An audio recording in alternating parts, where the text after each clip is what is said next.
Canto 15. The Eternal Supernal. Lord Krishna spoke. From its roots above, seated in eternity, and branching below, is the ethereal Ashwatha tree. The many hymns of the Vedas are but its leaves. He who knows this, the essence of Vedas, he perceives. Above and below, the cosmic tree's branches extend. In the material and supraphysical planes, they portend, raised by nature's qualities and their derivative senses, roots of bonded actions, into the mortal world it dispenses. This inverted Ashwatha's form on earth is unconceivable. Neither beginning nor end nor foundation is perceivable. With the sharpest sabre of detachment alone can one sever and escape from its roots that entangle the beings forever. Yearn for the one destination that is the goal supreme, from where you return not once more to the mortal realm. Seek refuge in the ancient, timeless, eternal, the beginning of every action, the source original. Bereft of pride and delusion, with a desireless detachment, embedded in the self, by conquering the fault of attachment, having surpassed the dualities of joy and sorrow for good, the enlightened ones progress towards the status of Godhood.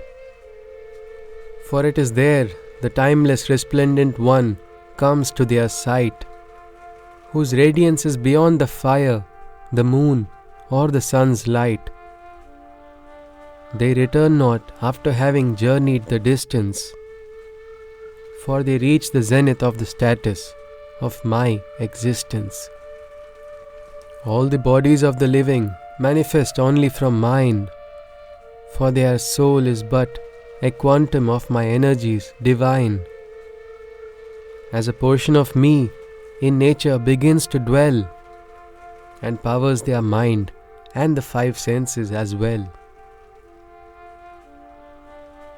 When the divine assumes the body mortal, for the entry of the six senses he creates the portal,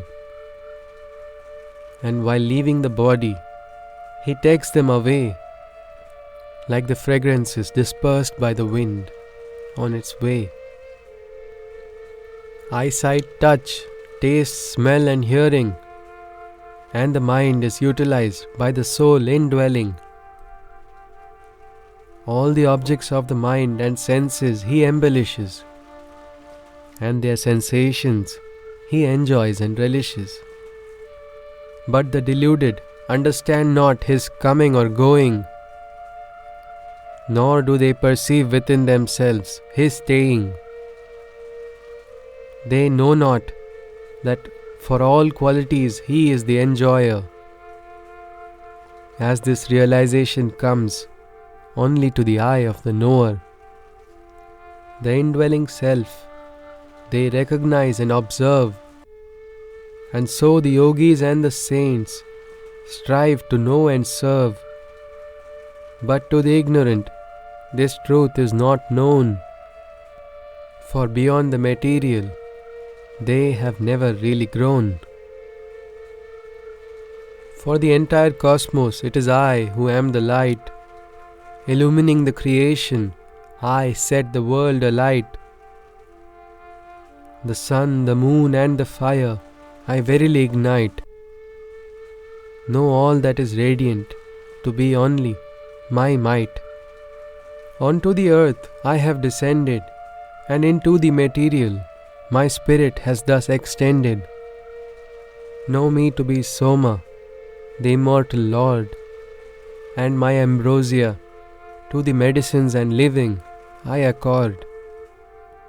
Life's fire I have instilled and sustained, by which the physical body of every being is maintained, controlling the inhalation and exhalation of the life energy, the four types of foods I verily digest in synergy. In every heart that beats, I verily reside. Over every being's memory and knowledge, I preside. I am known by the Vedas, and I am also their knower. And for the Gnostic texts, Vedantas, I am the creator. In the universe, there are two forms of manifestation, one indestructible, while the other attains destruction. In all the living things is found the form destroyable, but seated high above them all is the form imperishable.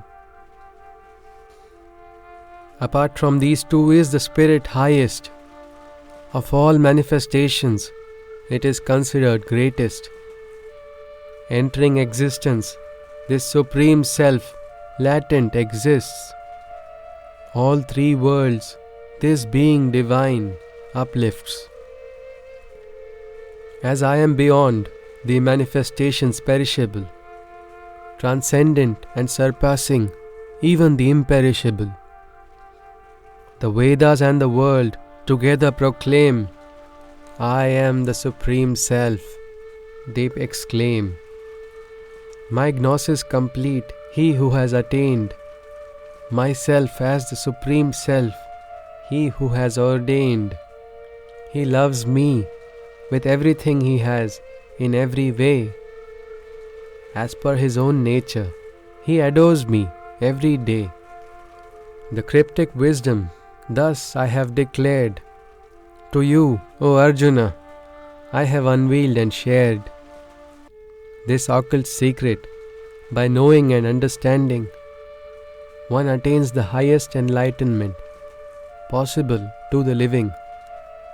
Thus ended the 15th canto of the Bhagavad Gita, where Sri Krishna described to Arjuna the supreme wisdom of the eternal supernal divine.